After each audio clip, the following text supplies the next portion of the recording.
Hello, કેમ છો વિદ્યાર્થી મિત્રો?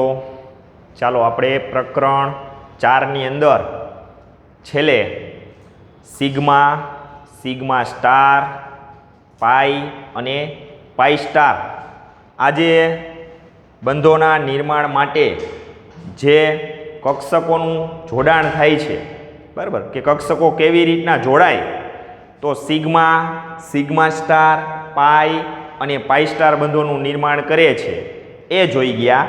ત્યાર પછી પરમાણ્વીય કક્ષકોના રૈખિક સંગઠન માટેની શરતો, પરમાણ્વીય કક્ષકોના રૈખિક સંગઠન માટેની 3 જેટલી આપણે શરતો જોઈ હતી. ચાલો રેડી આટલું. હવે આગળ વધીએ. ત્યાર પછીનો પ્રશ્ન આવે છે બંધ ક્રમાંક. ત્યાર પછીનો પ્રશ્ન આવે છે બંધ ક્રમાંક. ચાલો આ બંધ ક્રમાંક વાળો ટોપિક છે, બરાબર. એ આમ તો આપણે શરૂઆતમાં બંધ પ્રાચલો જોયો હતો, બંધ પ્રાચલો, ત્યારે એમાં આપણે આ બંધ ક્રમાંકનો ઉલ્લેખ કરી ગયા હતા. બંધ ક્રમાંક એટલે આપણે એવું કીધું હતું કે બે પરમાણુ વચ્ચેની બંધની સંખ્યા, બે પરમાણુ છે એમની વચ્ચે જે રહેલા બંધની સંખ્યા છે એને બંધ ક્રમાંક કહેવામાં આવે છે. જો બે પરમાણુ વચ્ચે એક લીટી હોય તો બંધ ક્રમાંક 1 કહેવાય. બે પરમાણુ વચ્ચે બે લીટી હોય તો બંધ ક્રમાંક 2 કહેવાય. બે પરમાણુ વચ્ચે લીટીની સંખ્યા 3 હોય તો બંધ ક્રમાંક 3 કહેવાય. પણ આ તો આપણે બંધારણ દોરીએ છીએ ત્યારે ખબર પડે છે કે આ લીટીની સંખ્યાઓ કેટલી છે. પણ ખરેખર આ બંધ ક્રમાંક કેવી રીતના નક્કી કરવામાં આવે છે, તો એના માટે આપણે સૈદ્ધાંતિક રીતે આવી રીતના આગળ વધવાના છીએ. તો પહેલાં હું તમને એનું સૂત્ર સમજાવી દઉં કે બંધ ક્રમાંક બરાબર, આ એનું સૂત્ર છે, એના ઉપરથી એની વ્યાખ્યા આવડી જશે. બંધ ક્રમાંક બરાબર વનામ કૌંસમાં NB માઇનસ NA, કૌંસમાં NB માઇનસ NA, જ્યાં NB બરાબર, જ્યાં NB બરાબર અણુમાં રહેલા કુલ બંધકારક ઇલેક્ટ્રોનની સંખ્યા, જ્યાં NB બરાબર અણુમાં રહેલા કુલ બંધકારક ઇલેક્ટ્રોનની સંખ્યા, બરાબર. આપણે જાણીએ છીએ પરમાણુ હોય કે અણુ હોય એમાં બે પ્રકારના ઇલેક્ટ્રોન હોય છે, એક બંધકારક ઇલેક્ટ્રોન અને એક અબંધકારક ઇલેક્ટ્રોન. અબંધકારક ઇલેક્ટ્રોનને બીજા અર્થમાં બંધ પ્રતિકારક ઇલેક્ટ્રોન પણ કહેવામાં આવે છે. એટલે NB ને શું કહેવાય? અણુમાં રહેલા કુલ બંધકારક ઇલેક્ટ્રોનની સંખ્યા. NA બરાબર અણુમાં રહેલા, NA બરાબર અણુમાં રહેલા કુલ અબંધકારક ઇલેક્ટ્રોનની સંખ્યા, અણુમાં રહેલા કુલ અબંધકારક ઇલેક્ટ્રોનની સંખ્યા, જેને આપણે શેના વડે દર્શાવી છીએ? Na વડે, બરાબર. આને બોન્ડિંગ પેર ઇલેક્ટ્રોન કહેવાય. બોન્ડિંગ એટલે બંધકારક, અને એન્ટી બોન્ડિંગ પેર ઇલેક્ટ્રોન કહેવાય. એન્ટી બોન્ડિંગ એટલે અબંધકારક. એટલે NB અને Na સંજ્ઞાનો આ રીતે આપણે ઉપયોગ કરી છે. N એટલે નંબર, નંબર એટલે સંખ્યા, બરાબર. તો number of bonding pair electron, number of bonding pair electron એટલે NB, number of anti bonding pair of electron એટલે Na. ચાલો આ બે આપણે જાણતા હશું, બરાબર. કોઈ પણ અણુ આપેલો હશે તો આપણે એનો આણવીય કક્ષક ચિતાર દોરશું. એનો આણવીય કક્ષક ચિતાર કેમ દોરવો એ હમણાં હું તમને શીખડાવું છું. તો એના પરથી તમને અણુમાં બંધકારક ઇલેક્ટ્રોનની સંખ્યા ગણતા આવશે, અણુમાં રહેલા અબંધકારક ઇલેક્ટ્રોનની સંખ્યા તમને ગણતા આવડશે. એટલે તમને બંધ ક્રમાંક શોધતા આવડી જશે, બરાબર. તો વ્યાખ્યા શું થઈ કહેવાય કે અણુમાં રહેલા બંધકારક ઇલેક્ટ્રોનની કુલ સંખ્યા અને અણુમાં રહેલા અબંધકારક ઇલેક્ટ્રોનની કુલ સંખ્યાનો તફાવત, એનો તફાવત માઇનસ એટલે શું કહેવાય? તફાવત. એને ભાગ્યા 2, એને ભાગ્યા 2, જેને શું કહેવાય? બંધ ક્રમાંક કહે છે. ફરીથી, અણુમાં રહેલા બંધકારક ઇલેક્ટ્રોનની સંખ્યા અને અણુમાં રહેલા અબંધકારક ઇલેક્ટ્રોનની સંખ્યા વચ્ચેના તફાવતને 2 વડે ભાંગવાથી જે સંખ્યા મળે 2 વડે ભાંગવાથી જે સંખ્યા મળે તેને બંધ ક્રમાંક કહેવામાં આવે છે. ચાલો આ બંધ ક્રમાંકની વ્યાખ્યા બધાને ક્લિયર થઈ ગઈ? રેડી. હવે આ બંધ ક્રમાંક પરથી ઘણી બધી અગત્યની માહિતી મળે છે. બંધ ક્રમાંક છે એના મૂલ્ય પરથી, બરાબર, તો એના મૂલ્ય પરથી ઘણી બધી અગત્યની માહિતી મળે છે. તો આપણે જાણીએ છીએ કે આ બંધ ક્રમાંકનું મૂલ્ય કા ધન મળે, કા ઋણ મળે અને કા શૂન્ય મળે. ત્યાંથી ખબર પડે. NB અને NA વચ્ચેના મૂલ્યના તફાવત પરથી ખબર પડે. તો પહેલી શરત એમાં કે જો NB greater than NA, એટલે કે NB નું મૂલ્ય મોટું હોય, NB નું મૂલ્ય છે એ NA કરતાં મોટું હોય તો આને ધન મૂલ્ય કહેવાય ને. એટલે કે ધન મૂલ્ય હોય તો અણુ સ્થાયી ગણવાનો. તો આવા અણુઓ કેવા ગણવામાં આવે છે? સ્થાયી. બરાબર. કે જો NB greater than NA હોય એટલે NB નું મૂલ્ય મોટું આવે તો એને ભાગ્યા 2 કરશો એટલે બંધ ક્રમાંક છે એનું મૂલ્ય મોટું આવશે, એટલે કે એ ધન મૂલ્ય દર્શાવે છે બંધ ક્રમાંકનું. NB greater than NA હોય તો એ શું સૂચવે છે? બંધ ક્રમાંકનું મૂલ્ય કેવું હશે? ધન. તો અણુ કેવો ગણવામાં આવે છે? સ્થાયી. એટલે આવા અણુ છે એ સ્ટેબલ એટલે કે સ્થાયી ગણવામાં આવે છે. બીજી શરત કે જો NB લેસ ધેન NA, બરાબર, એટલે કે NA કરતાં NB નું મૂલ્ય નાનું હોય. લેસ ધેન છે એનો મતલબ શું થયો? NA કરતાં NB નું મૂલ્ય નાનું હોય. આ મૂલ્ય નાનું હોય તો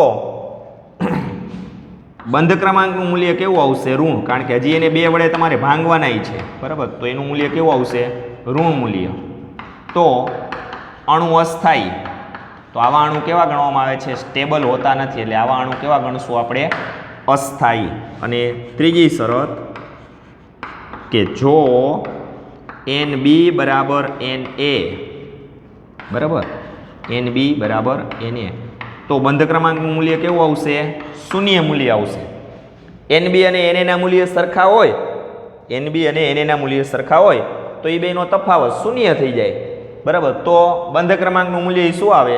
શૂન્ય મૂલ્ય આવે. તો પણ અણુ કેવો ગણવાનો? અસ્થાયી ગણવાનો છે. તો પણ અણુ કેવો ગણવાનો છે? અસ્થાયી. તો હવે તમને ખબર પડી ગઈ જે અણુઓ સ્થાયી છે, બરાબર, એના બંધ ક્રમાંકના મૂલ્ય હંમેશા કેવા હોય છે? ઊંચા, એટલે કે ધન મૂલ્ય હોય છે. તો આમ બંધ ક્રમાંક છે એને અણુની સ્થિરતા અથવા સ્થાયીતા સાથે સંબંધ છે. આ જે બંધ ક્રમાંક છે એને અણુની સ્થિરતા અથવા સ્થાયીતા સાથે સંબંધ છે. અને એ સંબંધ છે એ સમપ્રમાણનો સંબંધ છે. એટલે માટે હું આવું લખી શકીશ આ 3 બાબત પરથી કે માટે બંધ ક્રમાંક ચલે છે અણુની સ્થિરતા અથવા સ્થાયીતા, બરાબર. એટલે કે જેમ બંધ ક્રમાંક વધે, જેમ બંધ ક્રમાંક વધે તેમ અણુની સ્થિરતા વધે, જેમ બંધ ક્રમાંક ઘટે તેમ અણુની સ્થિરતા ઘટે. એટલે આ બે એકબીજાને કેવા હોય છે? સમપ્રમાણમાં હોય છે. બીજી બાબત ચુંબકીય ગુણધર્મ માટેની વાત કરી છે. આ એક ભૌતિક ગુણધર્મ જ છે. હવે જે વાત કરીએ છીએ ચુંબકીય ગુણધર્મની, કે જો અણુમાં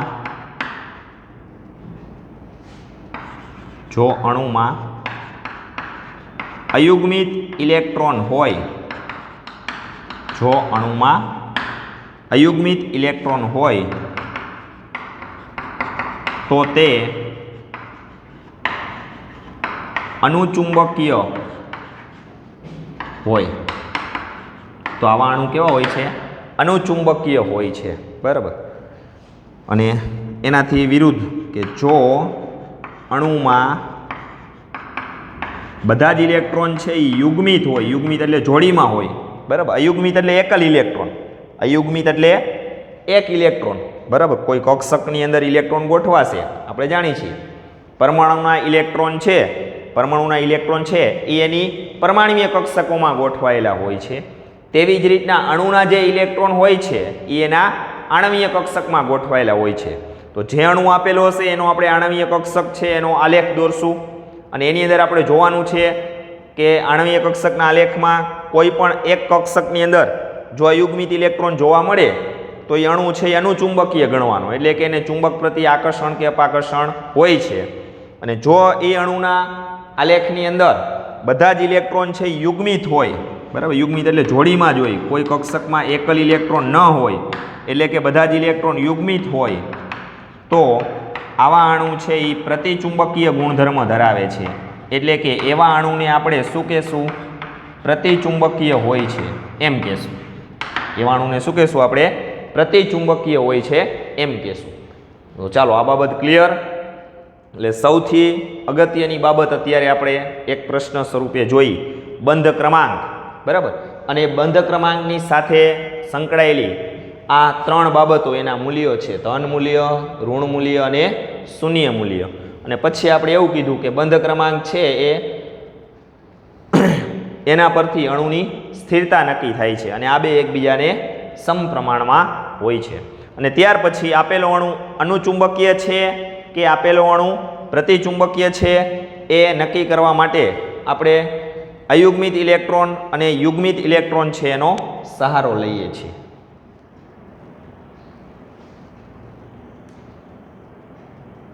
ચાલો ક્લિયર આટલું. ત્યાર પછી આપણે આગળ વધીએ આણવીય કક્ષક ચિતાર માટે. હવે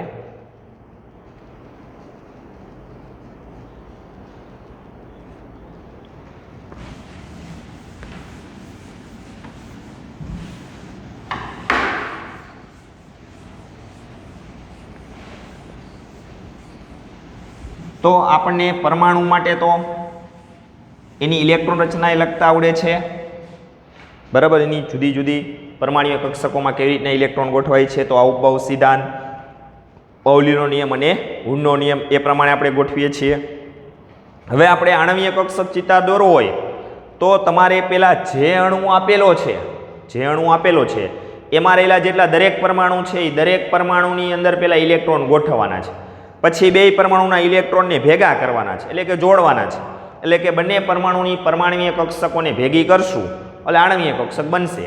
અને આપણે જોઈ પણ ગયા છીએ સિગ્મા બંધની રચના, સિગ્મા સ્ટાર એટલે અબંધકારક થઈ, પાઈ બંધની રચના અને પાઈ સ્ટાર એટલે પાઈ બંધનો પ્રતિકાર કરે એવી કક્ષકોનું સંમિશ્રણ થાય તો એ જોઈ ગયા છીએ. બે વચ્ચે પરમાણુય કક્ષકો બે જોડાય, એની વચ્ચે પ્લસ મૂકી છે એટલે એનું સંમિશ્રણ થાય છે તો બંધની રચના થાય, બરાબર. તો એ ઇલેક્ટ્રોન જે એમાં હોય એને બંધકારક ઇલેક્ટ્રોન કહેવાય. પછી કોઈ પણ બંધની રચના ન થતી હોય ત્યારે એની જે પરમાણુય કક્ષકોની વચ્ચે માઇનસ મૂકવામાં આવે છે, બરાબર. આપણે આ પ્રશ્ન ભણી ગયા છે. માઇનસ શું સૂચવે છે કે એ બે પરમાણુય કક્ષકો જોડાતી નથી, એટલે કે એનું સંમિશ્રણ થતું નથી, તો બંધની રચના ન થાય. એટલે એની ઉપર સ્ટાર મૂકતા આપણે. પછી સિગ્મા બંધ માટે હોય તો સિગ્મા સ્ટાર, પાઈ બંધ માટે હોય તો પાઈ સ્ટાર. એટલે આપણે આ પ્રમાણેની છેલ્લે પ્રશ્ન ચલાવ્યો તો એમાં ચાર કક્ષકોનું સંમિશ્રણ આપણે સમજ્યા હતા, સિગ્મા માટે, સિગ્મા સ્ટાર માટે, પાઈ માટે અને પાઈ સ્ટાર માટે. તો આ જ બાબતનો આપણે ઉપયોગ કરી અને આગળ વધવાનું છે. તો ચાલો આપણે અત્યારે જે જોવાના છીએ હાઇડ્રોજન અણુથી H2 અણુથી નિયોન અણુ એની 2 અણુ સુધીના આણવીય કક્ષક ચિતાર દોરવાના છે. ક્યાંથી ક્યાં સુધીના? H2 અણુથી લઈ અને નિયોન અણુ સુધી, હાઇડ્રોજનથી નિયોન અણુ સુધીના જે અણુઓ બધાય છે 10, 1 થી 10 પરમાણુ ક્રમાંકવાળા અણુઓ, એના આણવીય કક્ષક ચિતાર દોરવાના છે. તો આ આણવીય કક્ષકના ચિતારો દોરવા માટે પહેલાં તો આપણે સિમ્પલ વસ્તુ લઈએ કે નિયોન સુધી જવું છે એટલે પરમાણુ ક્રમાંક 10, એટલે 10 ઇલેક્ટ્રોન ગોઠવવાના થાય. તો પહેલાં આ ઉપભાવ સિદ્ધાંત પ્રમાણે પહેલી કક્ષક કઈ આવે? એક 1s, પછી 2s અને પછી 2p. ચલો આને પૂર્ણ ભરી દો એટલે 2 ઇલેક્ટ્રોન સમાય એસમાં, આને પૂર્ણ ભરી દો એટલે એસ કક્ષક છે એટલે 2 ઇલેક્ટ્રોન ગોઠવાય, અને પીમાં વધુમાં વધુ 6. તો 2 ને 2 4 ને 6 10. આ 3 કક્ષકોની જરૂર પડશે, બરાબર. હાઇડ્રોજનથી નિયોન અણુ સુધી આપણે જાશું એટલે કુલ નિયોન પરમાણુની ઇલેક્ટ્રોન રચના લખ્યું એટલે નિયોનની થઈ ગઈ 1s2 2s2 2p6, 10 ઇલેક્ટ્રોન આવી ગયા. એટલે આપણે 3 કક્ષકોની જરૂર પડશે. તો આણવીય કક્ષકનો આલેખ દોરવો હશે, બરાબર. પરમાણુનો તો આપણે પરમાણુય કક્ષક જોઈએ છીએ, એમાં 3 કક્ષકોની જરૂર પડે એની રજૂઆત કરવા માટે. તો એના આણવીય કક્ષક દોરવા માટે આપણે આ 3 કક્ષકોની જરૂર પડશે. તો એ દોરવા માટે આપણે આ પ્રમાણે આગળ વધવાના છીએ. એક લીટી આ બાજુ દોરી નાખી છે, એક લીટી છે આપણે આ બાજુ દોરી નાખશું. બે બાજુ આપણે પરમાણુઓ લેવાના છીએ, અને બે બાજુ જે પરમાણુઓ લેશું એની અહીંયા પરમાણુય કક્ષકો આવશે.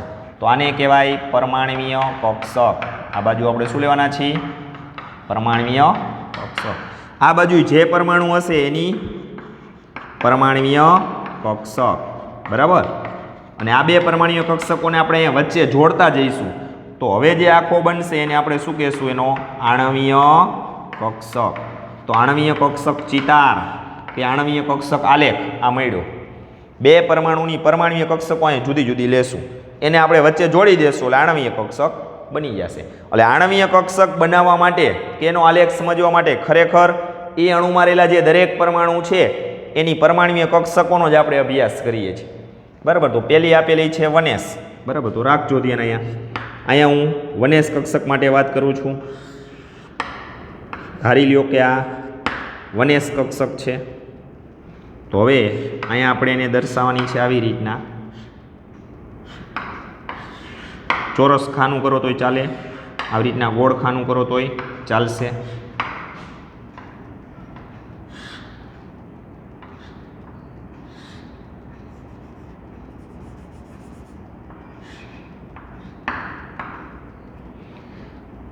રેડી. આ કક્ષક કઈ ગણવાની?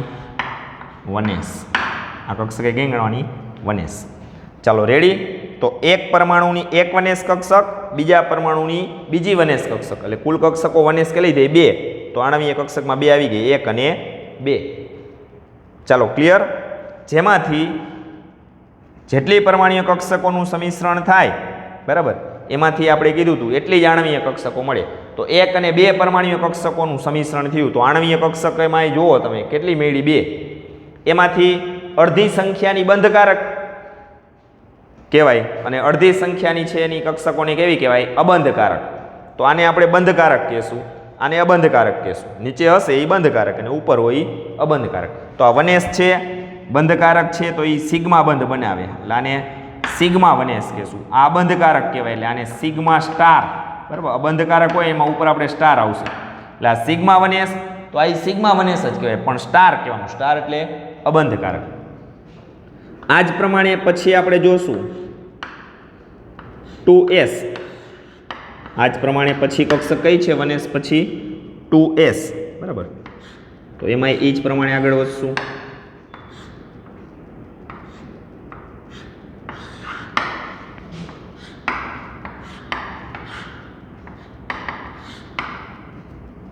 બરાબર. આ બાજુ આ કક્ષક કઈ થઈ ગઈ?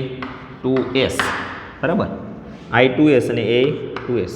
તો બે 2s પરમાણ્વીય કક્ષકોનું સંમિશ્રણ થાય તો આણવીય કક્ષકમાં કેટલી કક્ષકો મળે? 2. આને શું કહેવાય? Sigma 2s. તો આને શું કહેવાય? Sigma star 2s. આને સિગ્મા 2s અને આને સિગ્મા સ્ટાર 2s. એટલે એક બંધકારક તો એક અબંધકારક, એક બંધકારક તો એક અબંધકારક. ત્યાર પછી આવે છે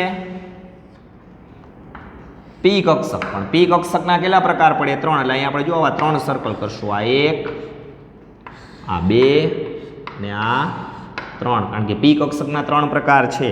ધારી લ્યો કે આ 2px, તો આ 2py અને આ 2pz, બરાબર. પી કક્ષકના 3 પ્રકાર 2px, 2py ને 2pz. તો આ બાજુ આપણે એ જ પ્રમાણે પી કક્ષકના 3 પ્રકારો.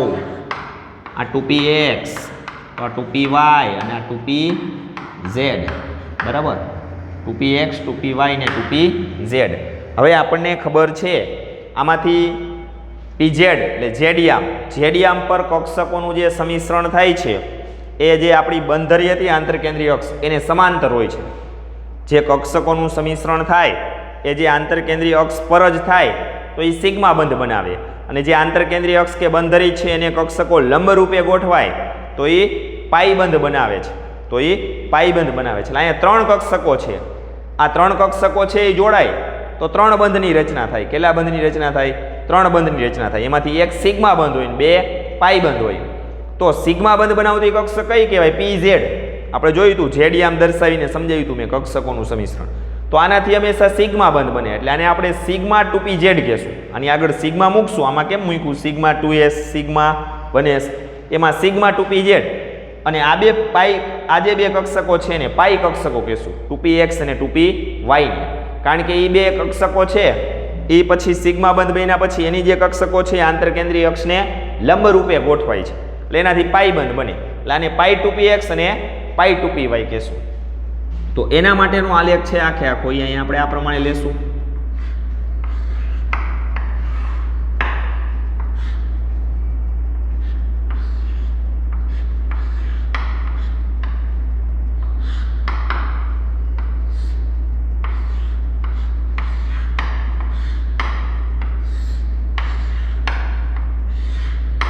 ચાલો થઈ ગઈ 3 1 2 ને 3 આ બંધકારક કક્ષકો, 1 2 ને 3 અબંધકારક કક્ષકો, કારણ કે 3 આ બાજુ પરમાણુની કક્ષકો છે, 3 આ બાજુના પરમાણુની કક્ષકો છે, એટલે કુલ 6 કક્ષકોનું સમિશ્રણ થાય છે. તો નવી કુલ 6 જ મળે, 1 2 3 4 5 અને 6. પણ એમાંથી અડધી એટલે 3 કેવી બંધકારક અને ઉપરની 3 કેવી અબંધકારક. બરાબર. તો આ એક સિગ્મા બંધ બનાવે છે, એટલે એ કઈ હોય PZ જ હોય, એટલે આને આપણે કહીશું સિગ્મા 2PZ. આ પાઈ બંધ બનાવે છે, તો દાખલા તરીકે આ જ લીધી છે આપણે 2px, તો આને કહેવાય પાઈ 2px. તો આ પાઈ બંધ જ બનાવે, પણ આને કઈ કહેશું પાઈ 2py. બરાબર. એ જ પ્રમાણે આ બે પાઈ કક્ષકો છે પણ અબંધકારક આવે એટલે એને પાઈ સ્ટાર કહેશું, પાઈ સ્ટાર 2px. આને આપણે કહેશું પાઈ સ્ટાર 2py. અને આ સિગ્મા કક્ષક આવી ગઈ, પણ એને આ સિગ્મા 2pz છે, એટલે આને શું કહેશું સિગ્મા સ્ટાર 2pz. અને શું કહેશું સિગ્મા સ્ટાર 2pz. ચાલો ક્લિયર.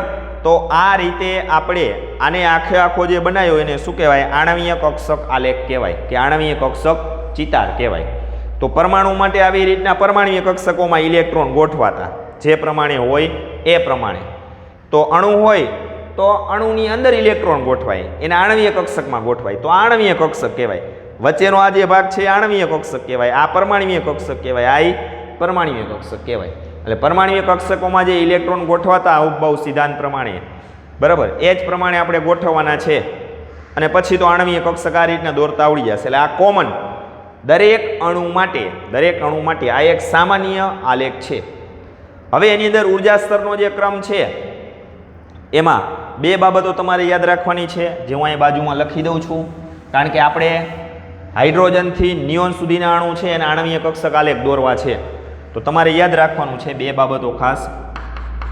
પેલા H2 થી N2 એટલે નાઇટ્રોજન, હાઇડ્રોજનથી નાઇટ્રોજન અણુ માટે, બરાબર, હાઇડ્રોજનથી નાઇટ્રોજન એટલે કુલ ઇલેક્ટ્રોન કેટલા થાય? નાઇટ્રોજન એટલે એક પરમાણુ છે ના પરમાણુ ક્રમાંક 7 એટલે 7 ઇલેક્ટ્રોન થાય.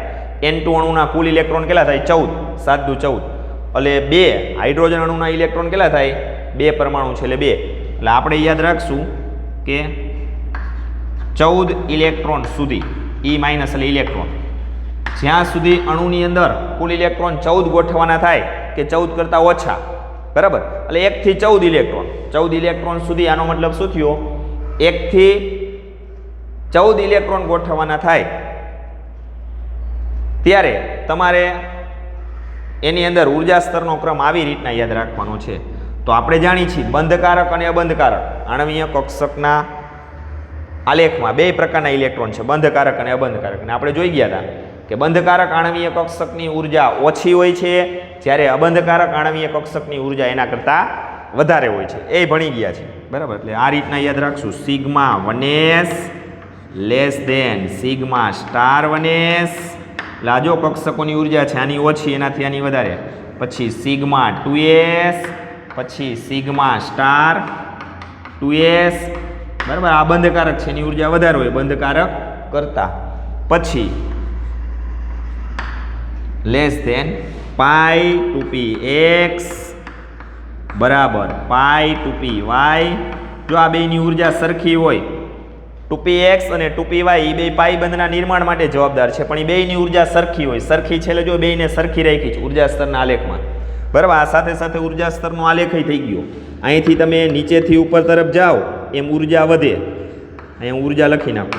એમ આ બાજુ એવી જ રીતના છે, 1sની ઉર્જા ઓછી હોય એનાથી 2sની વધે, એનાથી 2pની વધે, એટલે નીચેથી ઉપર જાવ એમ ઉર્જા વધે. પછી અહીંયા સિગ્મા 1s છે એટલે એ બંધકારક કહેવાય, સિગ્મા સ્ટાર 1s છે એટલે એને શું કહેવાય? અબંધકારક કહેવાય. તો બંધકારક કરતાં એની અબંધકારક કક્ષક છે એની ઉર્જા વધારે જોઈએ, બરાબર. નીચે આની ઉર્જા ઓછી, અહીંયા વધારે જોઈએ ને, એટલે એ પ્રમાણે ઉર્જા સ્તરનો આલેખ કહેવાય આને.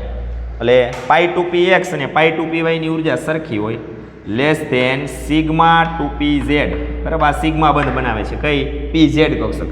એ જો અહીં નીચે રાખી છે, એ સિગ્મા બંધ જ બનાવે, બરાબર.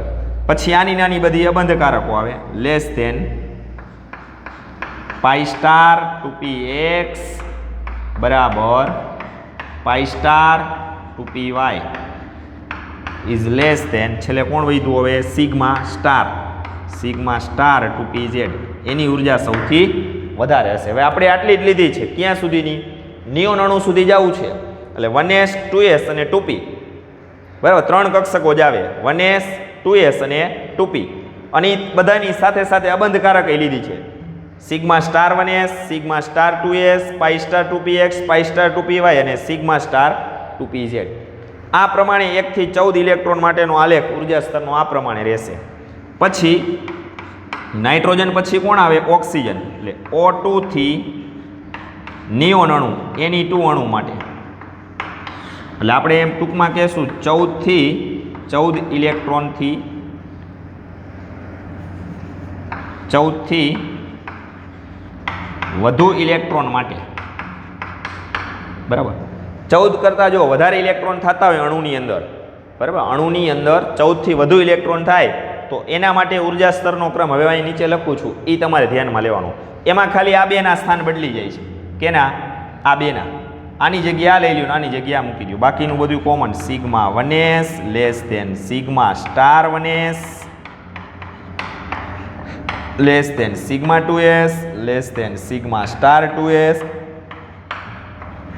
લેસ ધેન, એમાં સિગ્મા 2pz પહેલા આવી જાય અને પછી આવે પાઈ 2px બરાબર પાઈ 2py બરાબર.